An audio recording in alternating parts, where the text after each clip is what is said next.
you smell that? It's October. It's spooky month. Spooky time again. And you know what that means? We're going to talk about the ghost engines. No, not just like the episodes or the stories alone, though. In the entire series of Thomas and Friends, we've seen quite a few mysterious or scrapped, literal or not so much ghost engines, and today we're going to talk about all of them, ranging from actual episodes to magazine stories. There are quite a few quote-unquote ghost engines that we'll go through today. So let's not delay this trip any further. For number one, ladies and gentlemen, we're starting off strong with Percy's ghost engine.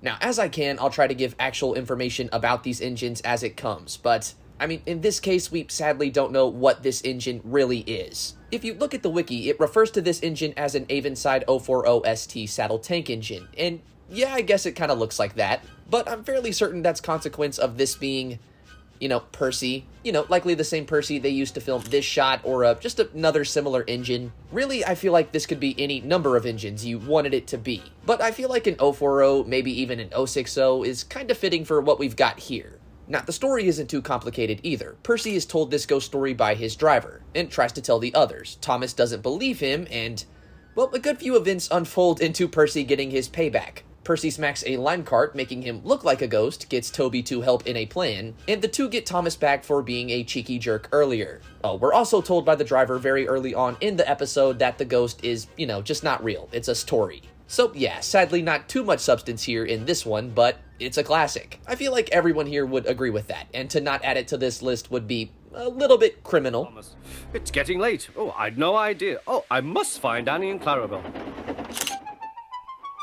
Number 2, Edward's ghost engine. Now, this is similar to Percy's ghost engine, in where we can actually get a basis from the engine they used, and for this, Donald or Douglas. This engine appeared in Scaredy Engines, and is pretty clearly a Caledonian class A12. It's a Tinder engine, but as you can see, that's not there. And for configuration, we have an 060, so far the largest of these ghost engines we've seen today. Now, the story for this guy is also pretty simple. Essentially, Edward recounts a ghost story about an engine that's on the hunt for its old whistle.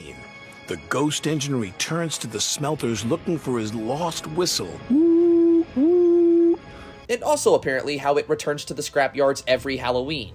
Now, Thomas teases Percy for thinking this is real, only to get scared by what he thinks is this engine that same night. Yeah, pretty simple, cute story, but at least we have some meat on this bone in terms of the engine itself. Or maybe Donald and Douglas had another brother that Sir Topham Hatt just didn't want. Brain food, there you go. And as you probably guessed, we have some more. It was naughty of Thomas to tease you, Percy, said Duck. He was only playing, said Percy. I hope he hurries up. I wouldn't want him to be late for the fireworks. He's after me! I don't think he'll be late, said Duck. Alright, number 3, the Halloween engine. So this engine makes a very brief cameo in the 2004 episode Halloween, and it's sort of an amalgamation. Now, pretty clearly the boiler and cab here are from an A1 or A3 Pacific, while the cylinders and wheels, even frames, come off that of a 9F. Now, the tender is also a bit of a kicker, being an LNER 4,200 gallon group standard tender. So yeah, this engine is a little bit of everything, almost. And story-wise, it doesn't really hold any relevance, but it is noted alongside the others not only in the wiki, but overall it's just kinda neat to see. I mean, what is this thing? Who is he? What was the story here? I don't think we'll ever really know, but free candy for the mind, or an Hey You, I suppose. And the engines loved to hear tales of ghostly engines and scary steam trains. Number 4, Emily's Ghost Train. Now, the only thing we can really discern at this point is that this is a Tinder engine. Yeah, sadly, we can't really see the wheels, so configuration isn't very possible to figure out, let alone a basis. It appears this engine is completely freelanced. So this little guy shows up in a magazine story known as Peep and Sleep, and also has a pretty simple story like the others, but I would argue this one is just a little bit more spooky, I'd guess. So this engine essentially comes to Emily in a dream, while she's having trouble sleeping because Duck is blowing his steam. Now this engine, in her dream, makes Emily sleep for 100 years. Yeah, that's wow. Which essentially scares her enough to not sleep until the other engines are present the next night. So, yeah, actually kind of creepy, this one. I can't kid. We may not know a lot about the engine, but at least this one kinda did something. It was in a dream, so it's not like it actually did something, but still, it's a neat story, I guess, in comparison to these other... Hold on, there's more coming. Just wait.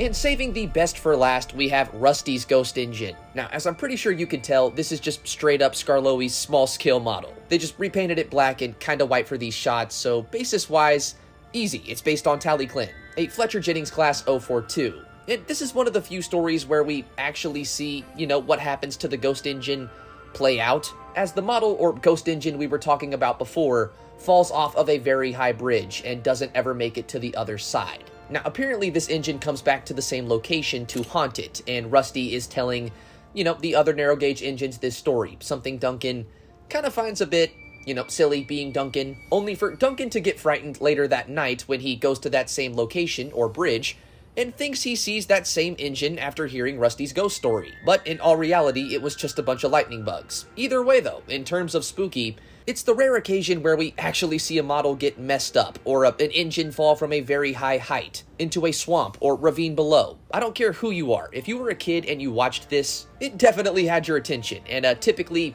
kept you silent and maybe a light on when you slept that night. They have seen the little engine trying to get home, but he never reaches the other side. So what do you think of that, Duncan?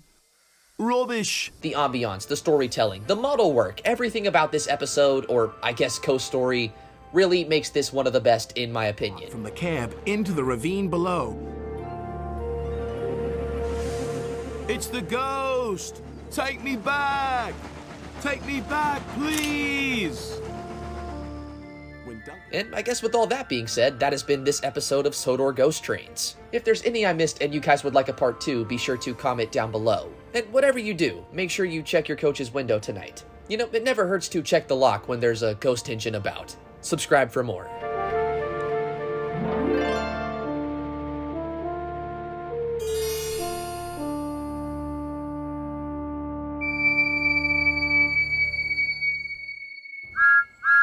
Either subscribe, donate, or get the fuck out.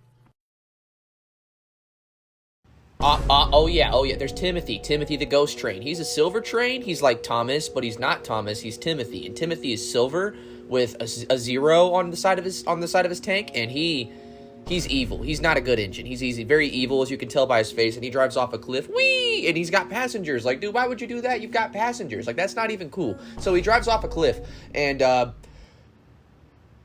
actually don't know. Is Timothy like a demon? Does he like come back? I can't. Yeah, well, yeah, these things happen. Dane's better anyway. I said it.